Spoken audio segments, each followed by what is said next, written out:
চীনের দিকে ঢুকেছিল। চীনে যে কোভিড-19 এর সময় যে ভ্যাকসিন ছিল সেটা কার্যকরী হয়নি, আমরাই ভ্যাকসিন পাঠিয়েছি। হ্যাঁ, আমরা ভ্যাকসিন পাঠিয়েছি এবং বাংলাদেশের সব মানুষ তো আমাদের ভ্যাকসিনেই তারা কিন্তু ভ্যাকসিন কোভিড থেকে মুক্তি পেয়েছিল।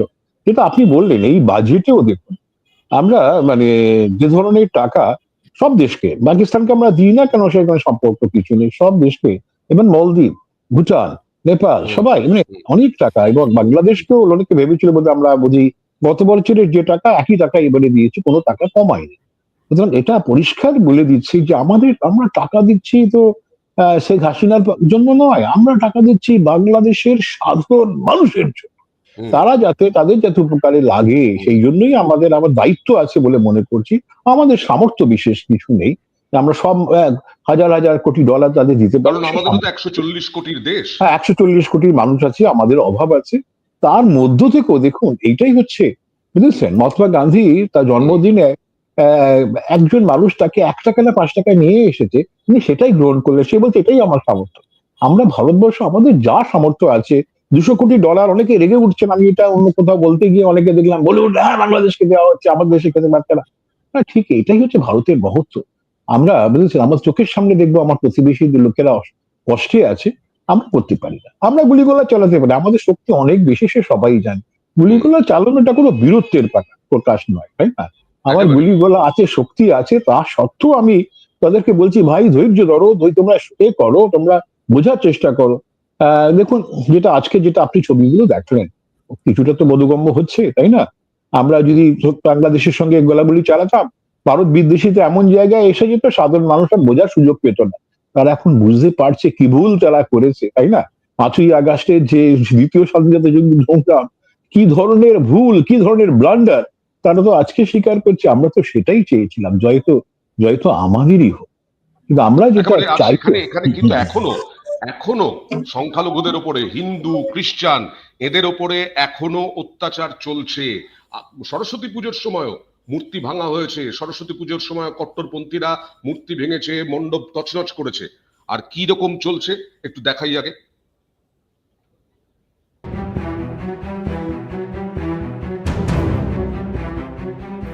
অশান্ত বাংলাদেশ, পদ্মাপাড়ে বারবার কট্টরপন্থীদের নিশানায় সংখ্যালঘুরা। খুন, ধর্মস্থানে হামলা, লুটপাট, কোনো কিছুই বাদ নেই। এই অবস্থায় পাল্টা ঐক্যবদ্ধ হচ্ছে পদ্মাপাড়ের সংখ্যালঘুরা। তাঁদেরই মঞ্চ হিন্দু বৌদ্ধ খ্রিস্টান ঐক্য পরিষদ প্রকাশ করল সংখ্যালঘু নির্যাতনের হার হিম করা তথ্য। সেই পরিসংখ্যান অনুযায়ী 5 মাসে বাংলাদেশে 174টি সংখ্যালঘু নির্যাতনের ঘটনা ঘটেছে, যার মধ্যে খুন, ধর্ষণ, হামলা, অগ্নিসংযোগ সহ একাধিক অভিযোগ রয়েছে।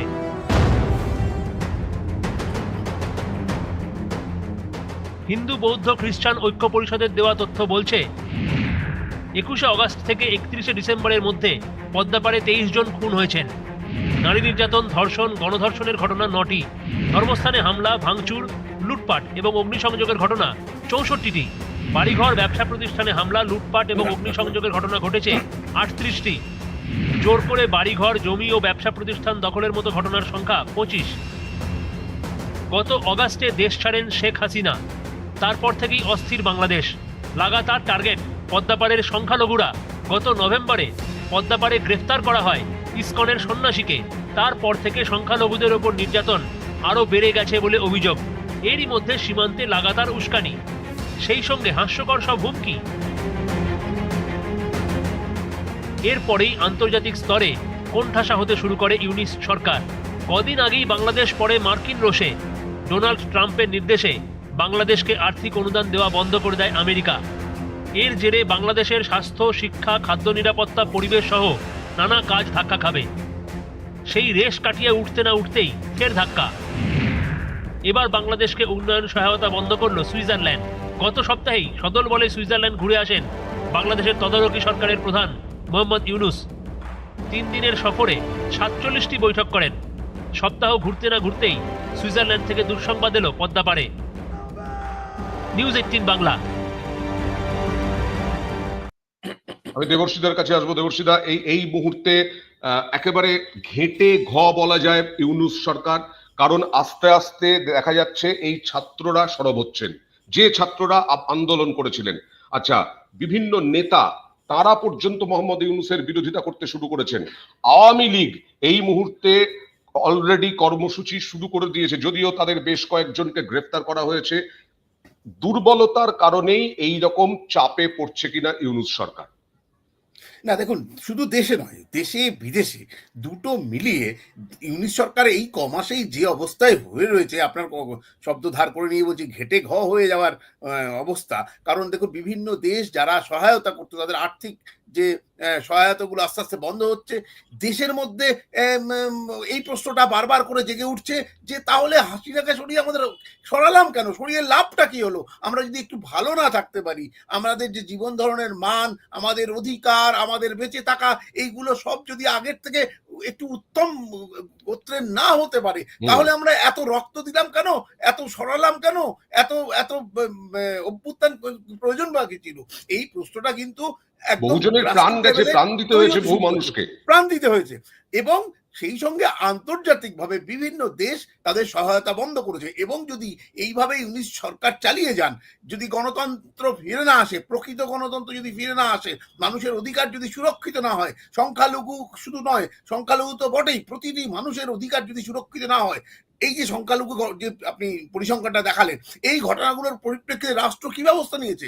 রাষ্ট্র সর্বক্ষেত্রে নিরাপত্তা ছাড়া আর কোনো ভূমিকা তাদের কিন্তু আমরা লক্ষ্য করতে পারিনি। ফলে এই জায়গাটাই প্রশ্ন আসছে বারবার যে যদি এরকম ঘটনা ঘটেও থাকে কোথাও, রাষ্ট্রের যে প্রোঅ্যাক্টিভনেস সেটা কিন্তু একেবারে উধাও। ফলে রাষ্ট্রের কোনো আরেকটা বিষয়, রাজাগোপাল ধর চক্রবর্তী, চিন্ময় কৃষ্ণ দাস, সেই চিন্ময় কৃষ্ণ দাসকে হয়তো আমরা ভুলে যাব না, কিন্তু অনেকেই হয়তো ভুলে গেছেন চিন্ময় কৃষ্ণ দাস এখনো জেলবন্দি।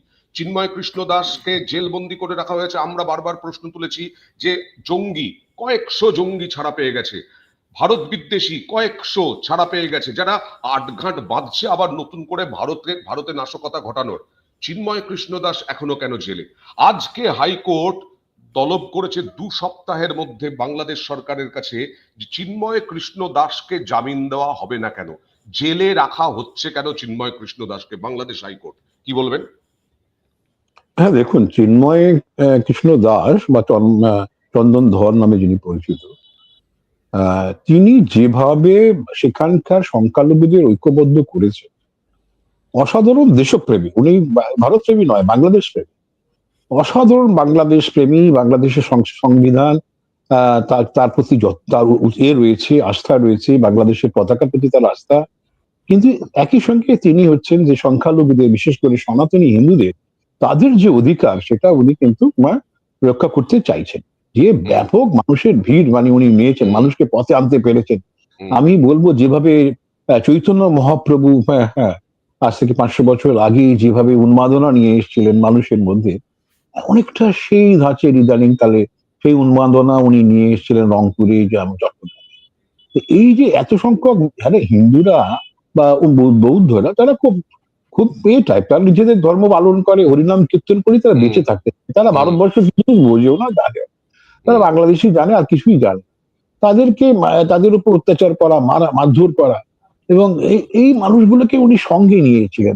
যেভাবে চৈতন্য প্রভু দেশের আপামর জনসাধারণকে পথে টানতে পেরেছিলেন, এটা কিন্তু চিন্ময় প্রভু করেছে। এবং বাংলাদেশের যারা শাসক রয়েছে তারা মনে করছে এই লোকটাই সবচেয়ে বড় শত্রু আমাদের। এ থাকলে কিন্তু বাংলাদেশে বোধহয় সেকুলারিজম বা মুক্ত চিন্তা, মানে এই যে সাম্প্রদায়িক ভাবনা চিন্তা অনেকটা মধ্যে শেষ হয়ে যেত। এই লোকটাই তো আসল শত্রু, ভারতের চেয়ে বড় শত্রু হচ্ছে চিন্ময় প্রভু, একে জেলে পুরে দাও। কোনো কিছু না করে কোনো একজন কেউ মারা গেছে, মানে অ্যাডভোকেট, তাকে হয়তো ওরাই মেরেছে, ওর নামে দোষ দিয়ে দিল, বুঝেছেন? এবং ওকে যাতে জেলে, উনি সাধারণ খাবার খান না, নিজের খাবার নিজের রান্না করেন, সেটাও দেখা যাচ্ছে, সেটা যারা প্রভুরা নিয়ে সেটাও অ্যালাউ করে, ভেবেছে কি করে তাকে অত্যাচার করা যায়। যাই হোক, কিন্তু খেয়াল রাখতে হবে যে মানুষটাকে আপনি এই নির্যাতন করছেন, এটা কিন্তু সারা বিশ্ব দেখছে, বাংলাদেশের সংখ্যালঘুরা দেখছে, সনাতনীরা দেখছে। উনি যেদিন ছাড়া পাবেন, আমার ধারণা আমাদের এই পশ্চিমবাংলা কিরকম নীরব হয়ে গেছে। আমার পশ্চিমবাংলাকে দেখে খুব হতাশ লাগে। আমরা কিউবার কিছু ঘটলে আমরা দুঃখ পাই। আমি কিউবাতে গেছি, খুব কম লোক মানুষই যেতে পেরেছে। কিউবার মানুষের যে ফেডারেল কাস্টের আন্দোলনকে আমি স্বাগত জানাই, কিন্তু একই সঙ্গে বাংলাদেশের এই অসহায় মানুষদের জন্য কলকাতার মানুষের নীরবতা, এটা আমাকে কষ্ট দেয়। যাই হোক, সে প্রসঙ্গ তো অন্য কোনো দিন নিশ্চয়ই আসবে। এই দেখুন যেটা হাইকোর্টের আছে, এতদিন পর্যন্ত লোয়ার কোর্ট গুলো যেভাবে আচরণ হুম। করছিল, হুম। আজকের হাইকোর্ট কিন্তু ভিন্নভাবে চলেছে। হাইকোর্টও দেওয়ালে লিখন পড়তে শিখেছে, বুঝেছেন? একদম। এবং এরপরে যেটা হওয়ার হাইকোর্টও সম্ভাবনা দেওয়াল আছে, লিখন পড়তে শিখেছে, পড়তে শুরুও করেছে। সেই এবারে যেটা হওয়ার সম্ভাবনা আছে, মানে দেখুন, এবার যদি বাংলাদেশের সরকার যে 15 দিন, যেটা আপনি বললেন 15 দিনের মধ্যে রিপ্লাই দেবার তাদের কথা বলেছে, সেখানে যদি ওইসব কথা বলে উনি খুন করেছেন, হ্যান করেছেন, তাহলে বিপদ আছে, প্রমাণ দিতে হবে। বুঝেছেন? তো হ্যাঁ, প্রমাণ দিতে হবে, অনেক কিছুই লাগবে। সেই সবগুলো না করে তাহলে এখন মোটামুটি ভাবে বোঝা যাচ্ছে কোর্ট পক্ষে আর নেই, এবং কোর্ট বুঝেছে যে 19-এর পক্ষেও হাওয়া আর নেই। সুতরাং এখন যদি মানুষটাকে যদি ছেড়ে দেওয়া যায়, তাহলে হয়তো কোর্টের নিরপেক্ষতাটা অনেকটাই বজায় থাকবে। বাংলাদেশের পথে মানুষ নামাতে সুপ্রিম কোর্টের বিচারপতি আমরা দেখলাম কান ধরে তাকে তাকে রিজাইন করতে বাধ্য করেছে। কোর্টের অবস্থা যে জায়গায় চলে গেছে সেটা তো খুব লজ্জাজনক, তা তো হবার কথা না। বাংলাদেশে প্রচুর মানে লয়ে পণ্ডিত মানুষ আছেন, তারা তো কি করবেন, তাদের বাঁচার তাগিদে তারা এই ধরনের পথ একদমই নিতে তাই। নিতে বাধ্য হয়েছেন।